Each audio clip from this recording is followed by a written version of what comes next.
ثابت ہو گیا کہ میر رضا کی کمر پر گولی لگی۔ گولی کے اثرات 5ویں پسلی پر آئے، پھیپھڑوں میں خون بھر گیا۔ میر رضا کے والد کے اور ان کے وکیل کے مطابق یہ کہا گیا ہے کہ اس بات کی تصدیق ہو گئی ہے کہ میر رضا کو گولی عقب سے ماری گئی۔ میر رضا کو مارنے سے پہلے مکے مارے گئے۔ میر رضا کی تھوڑی اور ماتھے پر زخموں کے نشانات تھے۔ یہ ثابت ہو گیا ہے آج 110%۔ گولی کمر میں لگی، کمر سے نکلی، چھٹی پسلی کو توڑتے ہوئے، چیرتے ہوئے، فریکچر کاز کرتے ہوئے، جس کے اثرات 5ویں پسلی پہ بھی آئے اور باقاعدہ انٹری کا نشان پسلیاں کے ہڈیاں بھی بتا رہی ہیں، اور پھر وہ دل کے نیچے حصے میں جا کے لگی اور 2 جگہ ٹیر کرتے ہوئے نکلی، جس کی وجہ سے لنگز میں، پھیپھڑوں کے اندر خون بھر گیا۔ اس کے منہ کے اوپر مکے مارے گئے اس کو مارنے سے پہلے۔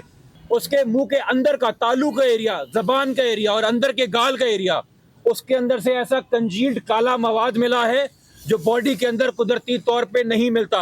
اس مواد کو بھی نکال کے لیبارٹری بھیجا گیا ہے کہ ایسی کیا چیز اس کو پینے پہ مجبور کی گئی یا پلائی گئی، اور نہ صرف یہاں تک بلکہ حلق کے اندر تک کے جو مسلز ہیں اندرونی، اس کالے مواد سے بھرے ہوئے ہیں۔